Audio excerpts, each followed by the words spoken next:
Hello à tous et bienvenue dans ce podcast où nous parlerons de quand la foi traverse la nuit sombre de l'âme.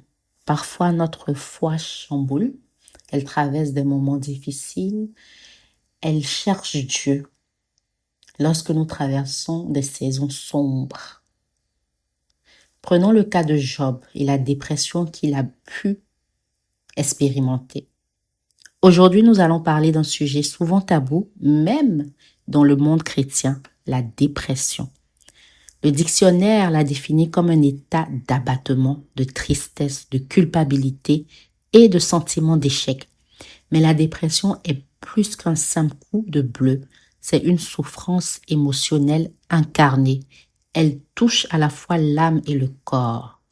L'objectif de cet épisode, c'est de comprendre ce que la Bible nous enseigne à travers l'histoire de Job, de voir que même les plus grands hommes de Dieu ont traversé des vallées sombres, de découvrir l'espérance qui existe au cœur même de la dépression. C'est parti. La dépression, une réalité même pour les croyants. Les exemples historiques sont Charles Spurgeon, un grand prédicateur qui confessait ses moments de désespoir. Mon âme est abattue en moi. J'ai l'impression que je préférerais mourir plutôt que de vivre.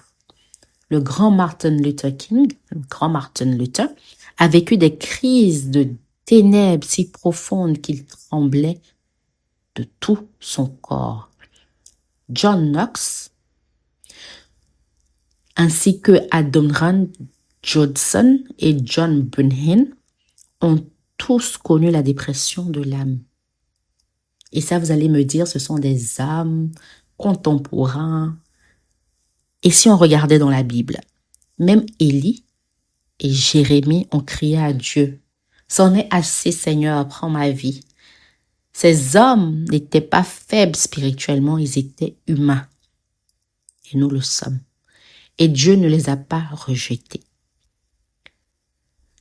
Être déprimé ne veut pas dire manquer de foi. Même les héros de la foi ont eu des saisons de nuit intérieure. Prenons l'exemple de Job.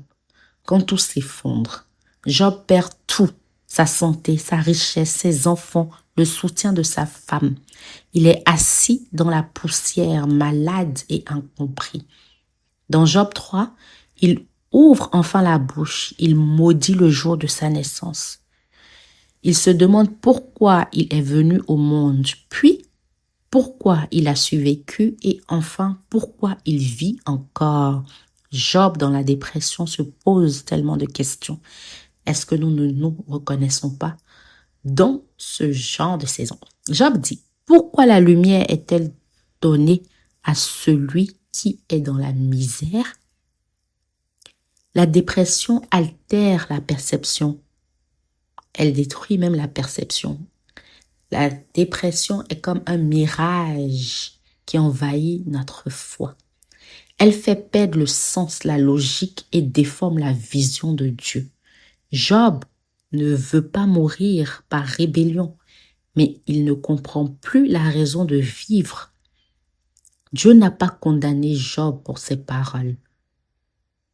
Il a compris sa douleur et Dieu ne nous condamne pas non plus.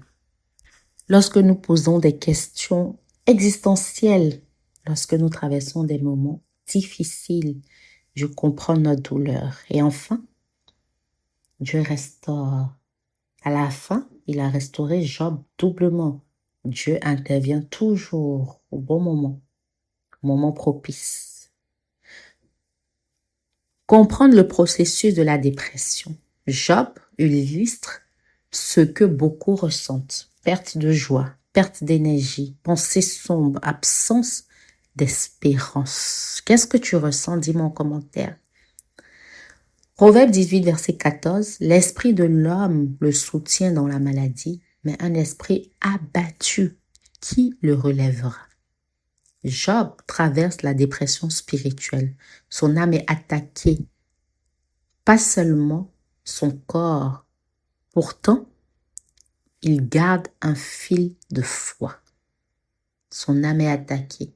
son corps également. Il garde la foi. Même s'il me tue, Job dit, je continuerai à espérer en Dieu. Pouvons-nous déclarer ces paroles lorsque nous traversons des difficultés? Même s'il me tue, je continuerai à espérer en Dieu. Job 13, verset 15.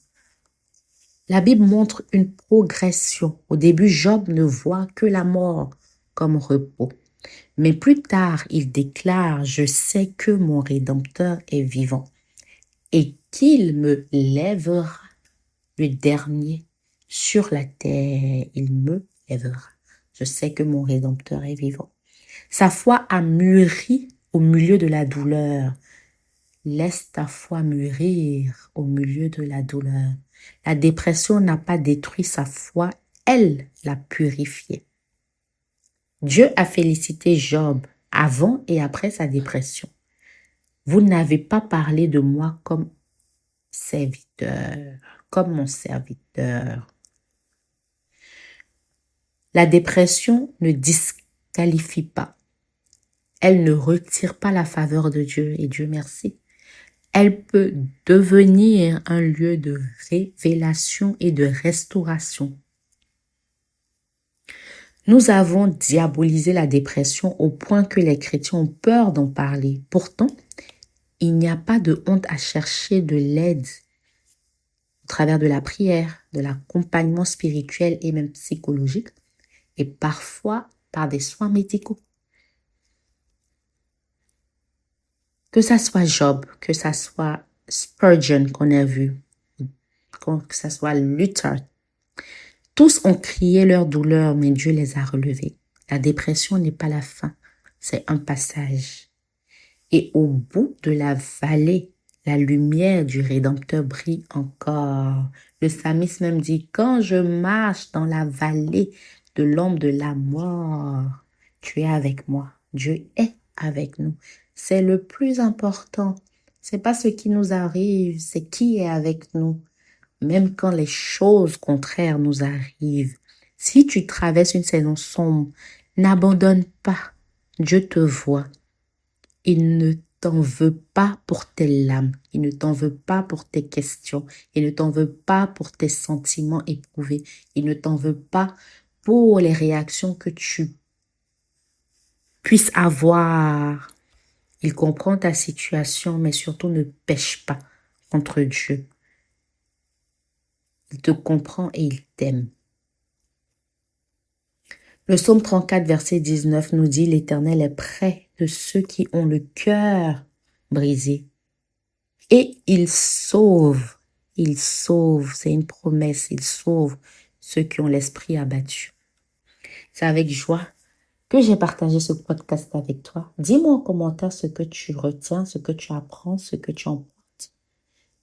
Partage avec un frère, une soeur, un ami, une personne avec qui tu sais que ce podcast fera du bien.